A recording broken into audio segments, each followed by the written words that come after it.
Você já amou alguém que só te enxergou quando você cansou de insistir? Já sentiu seu valor sendo percebido só depois da sua ausência? Hoje vou te contar a história da mulher que foi tudo que um homem deseja, mas ele só entendeu quando ela estava com a mala na mão. Se você já viveu algo assim, comenta esposa aqui embaixo, porque essa história é para você. Rosineide Barbosa Gomes, essa história é para você. Paixão, porque o seu nome carrega doçura e o seu coração merece um amor de tirar o fôlego.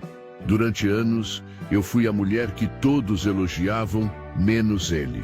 A esposa perfeita, assim diziam. A casa impecável, o jantar sempre pronto, os detalhes que só quem ama repara, mas ele mal olhava para mim.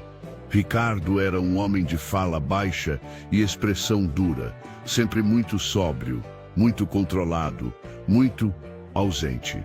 Um empresário de respeito, acostumado a comandar com rigidez e silêncios longos. E foi assim que ele aprendeu a viver calando o coração, abafando o toque, ignorando o amor. Nosso casamento não tinha brigas, mas também não tinha beijos na cozinha, não tinha jantares com risos, nem mãos entrelaçadas no sofá. Era como viver ao lado de uma estátua que respirava. E eu tentei 1000 vezes. Preparei surpresas, escrevi bilhetes, vesti meus melhores vestidos. E ele só dizia: "Você é boa demais para precisar disso." Eu sorria, por fora. Por dentro, cada palavra era uma migalha, porque eu não queria apenas ser boa, eu queria ser desejada, queria ser dele, mas ele era frio, um frio que cortava até nos dias de sol. Naquela noite, eu estava sentada sozinha na cama. Mais uma vez, Ricardo tinha chegado tarde do trabalho e mal me deu boa noite. A porta do banheiro bateu, ouvi a água do chuveiro, e as lágrimas vieram sozinhas. Me olhei no espelho, não havia nada de errado comigo. Mas também não havia mais brilho, estava me apagando ali, naquele casamento morno, naquele amor que nunca se acendia. Quando ele saiu do banho, se deitou de costas para mim, como sempre, mas algo em mim rompeu. Levantei devagar, abri o armário, peguei uma mala pequena. Ele virou a cabeça. "Vai viajar?" perguntou, com a voz tranquila demais para a hora que era. Eu não respondi. Só fui até o closet e comecei a dobrar roupas com calma. "Isabel, o que você está fazendo?" Eu respirei fundo. Me virei devagar. Olhei bem dentro daqueles olhos que nunca me viam. "Eu estou indo embora, Ricardo." Ele se sentou na cama, finalmente desperto. "Como assim? Eu passei anos tentando te amar, tentando ser sua mulher de verdade. Mas agora, Ricardo, agora eu só quero ser minha." A mala se fechou com um estalo, meu coração também, e antes de sair do quarto eu disse: "Você sempre me teve, mas só agora vai entender o que era perder." Ao descer as escadas, senti algo estranho no peito. Não era arrependimento. Era o medo de não ter mais volta. Mas a minha alma precisava respirar. E enquanto abria a porta de casa, ouvi seus passos rápidos atrás de mim. Ele parou, ficou ali, olhando. Seu rosto não era mais frio. Era de um homem que sentiu algo pela primeira vez. "Isabel, espera. Agora você me vê?"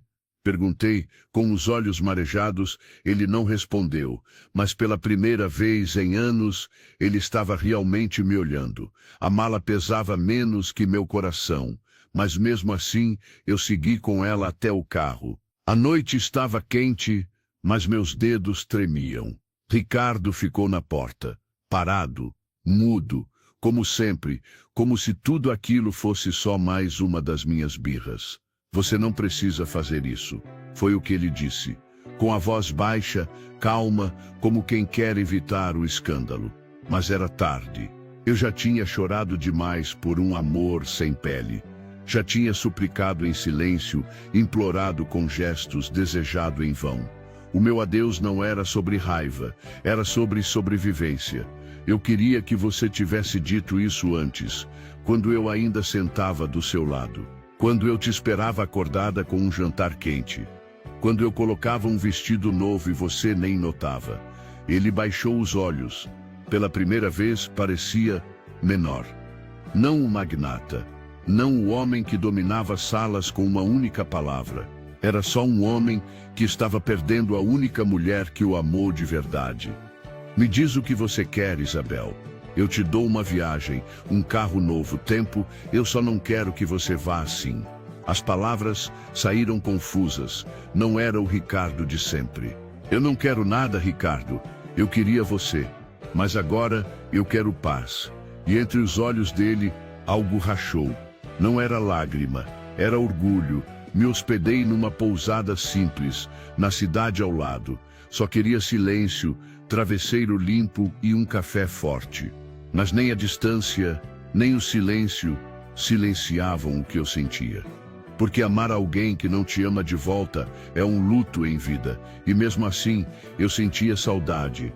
Não do homem que ele era, mas do homem que eu sonhava que ele fosse. Naquela noite, recebi uma mensagem. Não tinha emojis, nem declarações. Só uma frase: não consegui dormir. A cama está fria sem você. Foi como um sopro no vidro embaçado. Mas eu não respondi, porque aprender a ser desejada também é aprender a se fazer esperar. 3 dias depois, batiam na porta do meu quarto. Eu achei que fosse a moça da limpeza, mas quando abri, era ele, Ricardo, de terno amassado, barba por fazer, olhos fundos e um buquê de flores comuns, simples, nada do luxo que ele costumava oferecer. E talvez, exatamente por isso, foi a primeira coisa sincera que ele me deu em anos. Você veio atrás da sua mala. Provoquei com a voz firme. Eu vim atrás da minha mulher. Meu coração deu um tropeço, mas não deixei transparecer. Você não tem mais mulher, Ricardo. Você teve uma. Ignorou. Perdeu. Ele respirou fundo. Eu sei. E cada dia longe de você está me ensinando tudo que eu demorei anos para entender. Eu fiquei em silêncio, deixei ele falar, porque eu precisava ouvir. Ouvir se era só desespero ou se, enfim, era amor. Eu achei que ser homem era trabalhar duro, manter a casa de pé, pagar as contas. Mas eu esqueci que ser homem também era segurar sua mão, beijar tua testa, te ouvir quando você ficava em silêncio. E te desejar todos os dias, como se fosse a primeira vez. Essas palavras foram facas doces no meu peito, mas eu ainda sangrava. E agora, Ricardo, agora que você viu o que perdeu, quer de volta o que nunca valorizou, ele deu um passo à frente e disse: não, eu não quero de volta a Isabel que se apagava para me agradar. Eu quero a mulher que teve coragem de partir. A que me mostrou o valor do que eu deixei escorrer pelos dedos. Ele estendeu o buquê. Eu não peguei, mas ele sorriu, porque mesmo sem aceitar, eu ainda não tinha fechado a porta. E ali de pé, frente a frente, foi a primeira vez que eu senti que talvez o homem que eu sempre esperei estivesse finalmente aprendendo a nascer. Voltei para casa, mas não porque me rendi. Voltei porque, no fundo, eu ainda acreditava que ele podia mudar.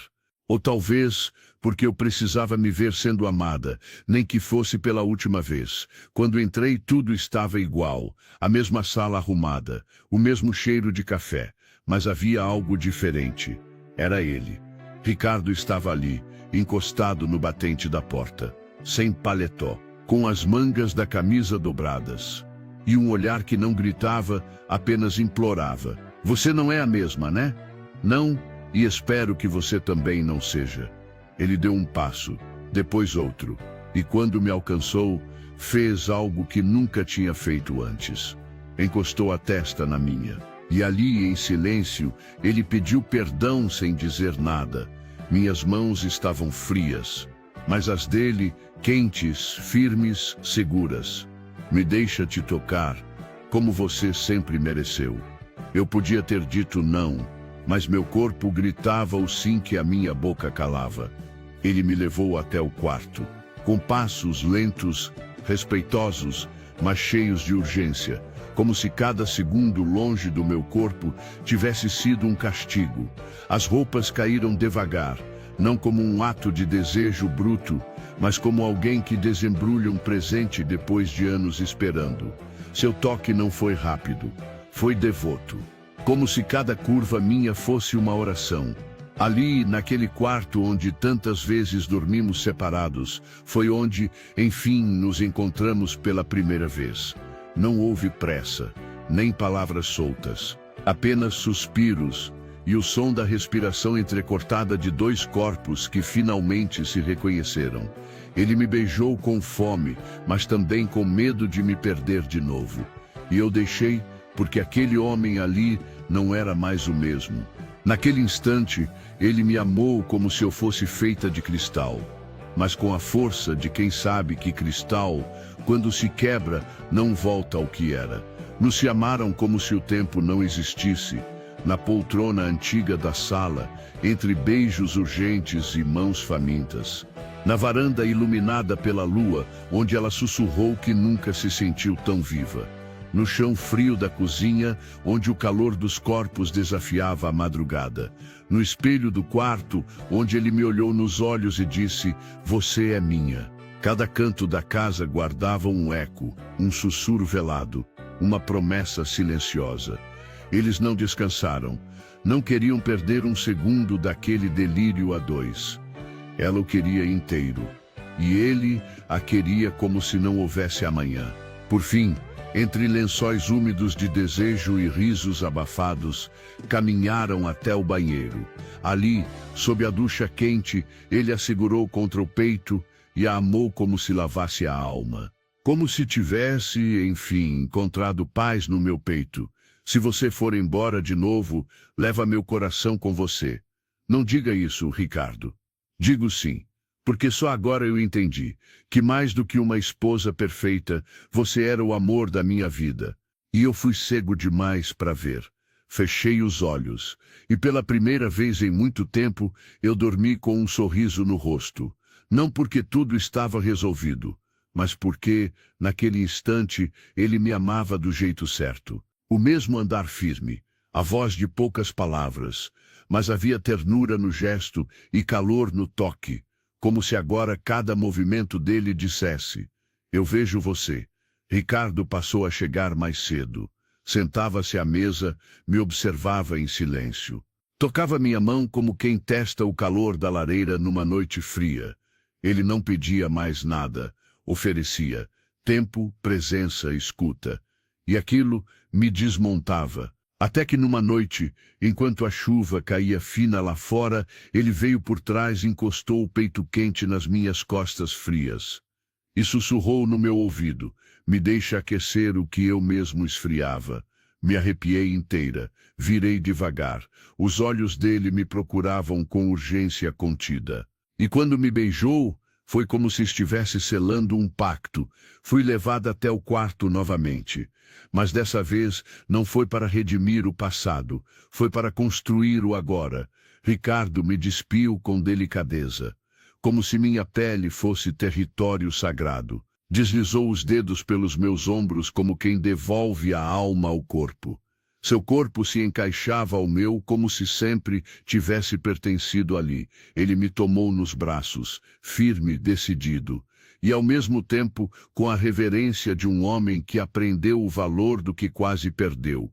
Não houve gritos, não houve pressa, só calor, um calor que começava na pele e terminava na alma. Fizemos amor como quem agradece, como quem pede perdão com o corpo, como quem jura lealdade com o suor.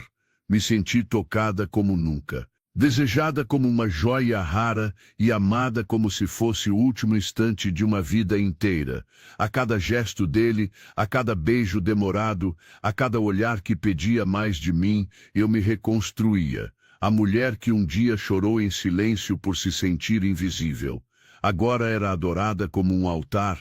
E ele? Ele era o homem que por orgulho quase me perdeu, mas por amor estava disposto a reaprender tudo. Naquela madrugada, enquanto eu repousava no peito dele, ouvi um sussurro que ficou gravado na minha memória. Você é o que há de mais certo na minha vida. E pela primeira vez eu acreditei. Os dias seguintes pareciam um novo tempo. Era como se a casa tivesse mudado de clima. As paredes antes silenciosas agora ouviam risadas baixas. O cheiro de café dividia espaço com o perfume dele na sala. E eu já não esperava mais por um toque, porque ele vinha com os olhos, com os gestos, com o corpo inteiro. Naquela sexta-feira, o sol invadiu a janela do nosso quarto com uma ousadia suave. E foi ali, entre lençóis amassados e nossos pés entrelaçados, que ele me olhou como quem olha pela última vez e disse, com a voz rouca da verdade, você é minha mulher, a que eu devia ter amado desde o primeiro dia. Eu engoli o choro, mas ele não. Ricardo não teve vergonha de deixar os olhos marejados. Aquele homem que me chamava de só esposa, agora me olhava como se fosse difícil acreditar que ainda estávamos juntos. Ele segurou minha mão como quem segura um pacto e disse devagar, eu quero te dar o que você sempre mereceu, uma vida com cor, calor e cuidado. Se eu não soube te amar antes, hoje te amo com tudo o que sou. E quero viver os próximos anos sendo teu refúgio, tua força, teu homem. Ali, naquela cama onde um dia dormimos como estranhos, agora sonhávamos como cúmplices. Ele não ajoelhou, não precisou. O que ele fez foi ainda mais forte, colocou minha aliança de volta no meu dedo e sussurrou com um meio sorriso. Agora sim, você é a mulher da minha vida. Não houve festa, não houve convidados, só nós dois, e o sentimento que renasceu do pó da indiferença. Aquele homem tradicional, frio, contido, agora me beijava na testa com reverência, me tocava com desejo puro e me olhava como se eu fosse sua herança mais valiosa. Nosso amor tinha marcas, mas agora também tinha promessas. E naquela noite fizemos amor outra vez, mas diferente. Sem pressa, sem culpa, com entrega e devoção, como quem sabe que está exatamente onde sempre quis estar. Agora me conta, paixão, você já foi aquela mulher que deu tudo, mas só foi notada quando decidiu partir? Se sim, escreve aqui nos comentários. Agora ele vê, assim eu vou saber que essa história tocou você, e vou escrever muitas outras, só pra gente. Porque toda mulher merece ser amada como um tesouro. E você? Você quer viver um romance assim? Vejo você na próxima história. Tchau.